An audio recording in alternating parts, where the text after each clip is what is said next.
Balancing is the central concept behind all the stretching and wellness work that we've created. This is how it started. What happened was that I think everybody knows that muscle groups that are on either side of your body balance each other and function. So for example, the muscles on the outside of your hip, when they contract, generally bring your legs sideways, and the muscles on the inside of your legs bring your legs in towards you. So those are complementary movements for each other. In Western anatomy, they call them agonists and antagonists, but in Chinese, they call them balancing or complementary muscle groups. So when you're stretching a muscle group, as we've talked about it before, the balancing muscle group is essential for that being successful to get that stretch. So when you're stretching your bicep, your tricep has to be flexible enough to shorten. And when you strengthen your bicep, your tricep has to be flexible enough to lengthen. So that's where the balance started to happen when I first started stretching, was that the muscle groups on either side of the bone, so the front of your leg and the back of your leg, the two outside of your legs, and then the two angles. And that's the same thing in your upper body. The muscles that lift your arm up, the muscles that take your arm back. The muscles that lift your arm sideways, the muscles that bring your arm in. The muscles that take you diagonally up or diagonally down, or in the opposite diagonal up here and down there. Those are balancing vectors of muscles when they contract and when they stretch. So that's when it all started, was that I found that it was so important that, say if I wanted to stretch my hamstrings, the muscles on the other side of the bone, in some cases my quad, would have to be flexible enough to shorten so I could stretch my hamstring. So that's where the balance started. But then one day I was stretching, and I was stretching my lateral hamstring, and my bladder contracted. That made no sense to me whatsoever. And I tried to figure that out. And I called a friend of mine who had lived in California, where they knew much more about Chinese medicine at the time than they did on the East Coast. And she said, "Oh, that's the bladder energy channel." And I said, I don't really want to know that. And then I got off the phone, and then I stretched my lateral quad, and my stomach contracted. And then I called her on the phone. I said, "Hey, Evelyn, do they have a stomach meridian?" And she said, "Yes, they do. It's on the," I said, "Is it on the back of the shoulders?" And she said, "Oh, no, it's on the front lateral part of the quad." And I said, "Yeah, that's where I found it out too. Let me call you back." And then I stretched muscle groups on the inside back of my leg, and my pancreas area contracted. And I called her up and I said, "Do they have a pancreas meridian?" And she said, "Oh, they have a spleen pancreas." And I said, "Oh, I don't remember where my spleen is, but the pancreas, that area started contracting in my body, inside of my body." So I don't really know how the Chinese at that time had figured out muscle groups and their association with organ function. But all I knew was that when I stretched certain muscles, I got an effect in those organs. Now, most people might find that a little strange, but if you're hit by a car at 70 miles an hour, you're much more organ sensitive, and you have some serious work you have to do to repair your organ function. So I was already very happy about the thought that I knew that muscles naturally had to contract when they elongated to get a stretch. And that allowed me to start to fix my body and repair and remove the dense fascia and scar tissue out of my body. But when it also could affect my organ function, that was really a good idea for me. And so I kept doing those and discovering, having been very close-minded, and still am. When I was close-minded, I didn't want to read Chinese medicine literature. I wanted to find out in my own body. And so I would stretch a muscle group until that organ would show up, and then it'd be like, where do the Chinese think the heart meridian is? And then I'd find it was in the same muscle group that I discovered.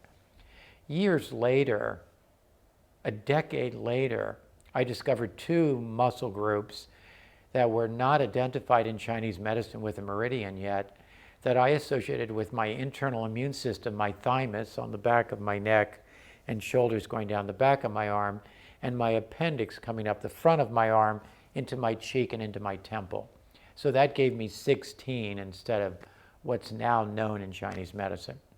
So here we are, we have muscle groups that balance each other when they contract and stretch, and then you have organs. So for example, the muscle group on the outside of your leg in Chinese medicine and in my experience is associated with the functioning of the gallbladder. But on the inside of the leg, the balancing muscle group is associated with the liver.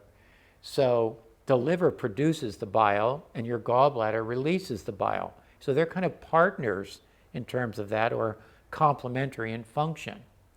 The muscles on the side, outside of your thigh, front side of your thigh, are associated with your stomach, which digests the food. And then the muscle on the opposite side of the bone, your pancreas, on the back inside of your leg, pancreas and spleen, produces the enzymes to digest that food that's been prepared to digest. And so they're partners again for digestion. And all muscle groups are actually like that. Another one that I think most people are aware of is that if you ever find that you're going to get a cold, one of the first symptoms is that your bowel movements change. You get too loose or constipated in your bowels. And so that's the lung and the large intestine, and those are balancing muscle groups also. So in Chinese medicine, they have this concept of balancing organ physiological function. I found that to be true also. But then I was stretching muscle groups down the front center of my body, and at the time I was living in Boston, I think it's pretty obvious to most everybody, I don't look like Mel Gibson. But that's what they're attracted to in Boston. They like that handsome, really emotionally deep, very likable person. I mean, that's not normally how I'm presenting. And so I went outside after stretching these muscle groups down the front center of my body, and every single person, man and woman, hit on me. That had never happened in my whole life. And so I was like, I ran home, I opened up a Chinese medicine book, and that was what they call a conception vessel down the front center of your body. And sexual is what it really is. I was being much more intimate and sexy, which is not what I knew how to do most of the time. I was like, oh my God, these stretches are affecting me psychologically. So then I started staying in stretches for long periods of time. I mean, most people go to the movies for 2 hours and sit in the same position. Ever go to the movies in the same movie and sit in a different position? You'd see a different movie. So I would sit in like a gallbladder stretch for the side of my leg all day long, except when I was eating and doing all the things people do, for a month. And if you did that and you wrote down on a piece of paper how your perception changed and how your insights into yourself changed, you would start identifying psychological changes and perceptual changes that happened to you, among other things. And that became a theory of personality types, because every time I would stretch the same muscle group, it would generate certain personality characteristics for me. And those characteristics ended up being balancing for the ones on the other side. So when I stretched the gallbladder muscle group, I became more decisive, I became more dependable, I became a better decision maker. But when I stretched muscle groups on the inside of the legs, I became more free and less repressed and more likable and helpful, and those qualities balance each other. When I stretched muscle groups on the back of my shoulder, instead of being more depressed, I became more and more creative. And then the muscle groups on the front, which is associated with the heart, I became more unconditionally loving and more taking right action, knowing just the right thing to do with the right person at the right place at the right time. And those qualities balance each other. This comfort level and this reality check of the heart type balances the high creative state of the emotional type. So I found out that here we are, we have muscle groups that balance in action, we have muscle groups that balance in terms of organs, and now you have muscle groups that balance in terms of psychological personality traits. So balancing became the central concept that started to emerge from all the stretching.